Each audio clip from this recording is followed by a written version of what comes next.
Hey, what's going on guys? My name is Silent Core and welcome back to my Red Dead news series, and today we have so much information to go over. Rockstar has finally blessed us with not only a release date for the summer update, which is the 10th of September, but also a ton of information on the new roles, the top tier rewards, and just so much more. So sit back, relax, grab a drink, and we'll be going over everything that you need to know in today's video. So as I mentioned, this update is going to be arriving next Tuesday on the 10th of September, so you have one more week to prepare for this update. And there's going to be quite a few things we'll talk about throughout this video that you guys might want to take into consideration for doing over the next week. It also looks like this update has a title now. It's not just the summer update, it's going to be titled the Frontier Pursuits DLC. And it's basically an ongoing series of roles, with the first 3 being added in next week's update, and there's going to be new additions to that with new roles in the future. Rockstar said in addition to the first 3 new roles coming, dramatic improvements to player control with quicker and more responsive movement across all phases of combat and locomotion. The ability to redesign your character's appearance without resetting progress. I know a lot of you guys have been looking out for this update to be able to reset what your character looks like. Greater damage resistance while in defensive playing style. New ability cards, new daily challenges, daily role challenges, more dynamic events happening across the frontier, and a slew of new items and much more. Now it's going to be interesting to see how much of this content we actually get next week. As you'll know, with updates, Rockstar likes to kind of drip feed them and give them out in small staggered updates so that they have a reason to update the game each week. So it's going to be interesting to see how much of this content is actually held back. So first of all, let's go over these specialist roles, the ranks and progression in each of the 3 roles. With each role, you'll always have new pursuits to embark on that lead to unique items and skills as you progress, in addition to cash and gold payments. As Red Dead Online continues to evolve, more frontier pursuits will be added, giving you new roles and new choices and more ways to personalize the path through the world of Red Dead Online. So as you can see from the pictures on screen, we've got 3 different screenshots showing the progression of each of the different roles. We've got the bounty hunter role, the trader role, and also the collector role. Each of them has their own XP system where you level up in that specific role. So when you're completing a certain role's activities, you're going to earn role XP. So for example, collecting bounty hunters is going to earn you experience in only the bounty hunter specialist role. The role XP that you're earning will count towards your progression through 20 role ranks. So rank 20 is going to be the maximum rank in all 3 of the specialist roles. You will reach a new tier of distinction every 5 ranks, so there's novice, promising, established, and distinguished, to basically just represent how specialist you are in that role, or how established you are in that role, so you can let other players see with your rewards. So next up, we're going to be going over all of the rewards that you get for each of the 3 roles, starting with the bounty hunter. Now, to get started as a bounty hunter, you will actually need to purchase a bounty hunter license. To do this, you need to meet the legendary bounty hunter in Rhodes and make this purchase. Now, the standard cost of this is 15 gold bars. However, if you are a Twitch Prime member and you've already linked your Twitch and Rockstar Social Club accounts, this will be free, so you save yourself a nice 15 gold bars. The deadline to do this is September 8th, so 2 days before the update on September 10th, you'll need to have your accounts linked to actually save yourself the 15 gold bars. Licensed bounty hunters can pick up work by visiting bounty boards located near law offices, post offices, and train stations across the states. So it sounds quite similar to how we were picking up bounties in the single player. There is no shortage of criminals to be dealt with, and the targets range in difficulty from lone low-level criminals to notorious outlaws with arm protection details and a watchful eye. Taking on an armed gang or bringing multiple targets to justice is made easier with the help of a posse who will all earn a final cut of the bounty. And keep in mind, bringing in targets alive will also yield a greater reward. Once you reach rank 20 in your bounty hunter role, you will open up the opportunity to take down other players with high bounties of $20 or more. Bounty hunters will be notified through an invite about this opportunity to hunt down the wanted player when they're nearby in a structured pursuit. and the wanted player must either surrender or escape within the allotted time, and if captured they will also have opportunities to escape and flee. If the bounty hunter brings the target in alive, they'll receive an award while the criminal serves time. So let's go over the rewards unique to the bounty hunter role.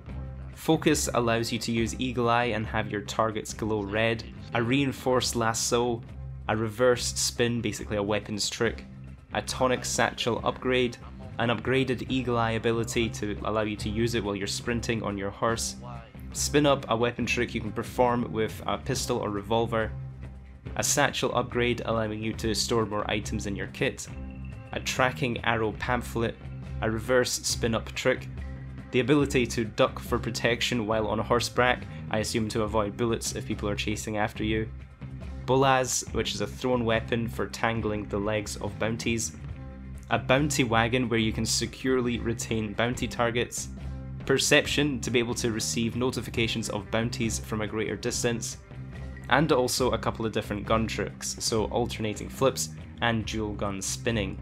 Next up is going to be the trader role. So your trusted camp companion Cripps finally has a use because he has a long dream of starting a trading outpost, and you're going to help him make it happen by becoming a partner in the fledgling Cripps Trading Company. Combining Cripps' lifetime of working with animal materials and your skills of hunting and frontier security, you'll have the perfect ingredients to develop a thriving business. You will require 15 gold bars to purchase a butcher's table to get this business up and running. However, if you're playing on PlayStation 4, you will get this butcher's table absolutely for free. If you're playing on Xbox, you're out of luck for this one. You'll need to get 15 gold bars and an additional 15 for the bounty hunter unlock if you don't have Twitch Prime, so at least 30 gold bars.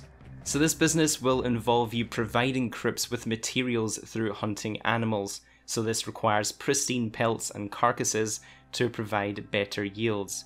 You'll also take on resupply missions to acquire additional necessities through less than savoury tactics.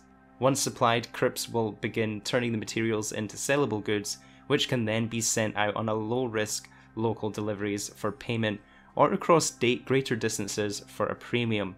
Now this sounds very similar to how businesses work in Grand Theft Auto Online. You have to run resupply missions to keep your business operating, and then once you have enough stock, you can do a risky sell mission in a public lobby and be able to get a bonus for the amount of players that are in your lobby. However, it does come with the risk that other players can obviously attack you and take all of the materials that you're selling. This is a list of the rewards that you can unlock from upgrading the trader skill, so you can get a stew pot at your camp, a satchel upgrade for ingredients, awareness to be able to identify rival trader wagons at an increased range, a canine warning to be able to train your dog at the camp to warn of thieves, medium and large delivery wagons, a weapons locker, a lance knife, efficiency to get more materials from perfect carcasses, a materials satchel upgrade, a hunting wagon to carry multiple carcasses, more than you can store on your horse obviously, and also protection, which reduces the chance of raids at your camp. And last but not least, let's go over the collector role. So to start this role, you'll need to speak to travelling saleswoman Madame Nazar, and you'll need to acquire the collector's bag. Now to do this, you'll need either 15 gold bars, or you can get it free by just completing a short event in Grand Theft Auto Online. Now I say short, this probably will take you a couple of hours, but you need to collect all 54 hidden playing cards in Grand Theft Auto Online, and this will basically give you this one for free. With this role, you'll be able to explore the world finding valuable treasures, whether they're discarded tarot cards in abandoned camps, buried treasures unearthed with your trusty shovel, and hidden family heirlooms and more. When you're finding treasures, you can either choose to collect individual pieces and sell them to Madame Nazar, or you can collect entire sets and have even more valuable sales. And here's a look at the rewards you can get through the collector role, so you can get a sense when you're near collectibles, a field shovel to allow you to uncover buried collectibles, be able to detect undisturbed earth when using Eagle Eye, narrow your search area, an upgraded horse saddle bag, refined binoculars, a machete, a metal detector, the ability to collect herbs from your horseback, This is actually pretty awesome. If you're doing like a herb challenge, you can just run around and get herbs straight off the back of your horse. You don't even need to get off of it. You can unlock a horse lantern and also a valuables satchel upgrade. I do apologise for such a long video, guys. There's just so much information I wanted to go over, and there's also a few extra details at the end of this news post. Rockstar said in addition to these new specialist roles, this update will also introduce a vast assortment of new features and gameplay updates. These include the role free roam events that are unlocked as you progress through each role, additional stable slots, improved selling price of jewellery across the board, lootable containers and ambient wagons, more custom outfit slots, and also the ability to name saved outfits in your wardrobe, which is an awesome update. And interestingly, Rockstar are also going to be rebalancing all weapons to reduce the reliance on headshots as the primary kill method in PvP, and much more. Now this is going to be really interesting to see how this one works, because obviously headshots were so important in single player, and multiplayer you always have to get used to flicking up the stick to get that headshot, so it's going to be interesting to see how Rockstar actually balance this one. If you guys watched this video all the way to the end, I'd really appreciate if you could take a few seconds to leave the video a like, and also subscribe if you're new around here and you want to be kept up to date with all of the latest news, updates and tips and tricks for Red Dead Online. Have a great day, guys, and I'll catch you in the next one.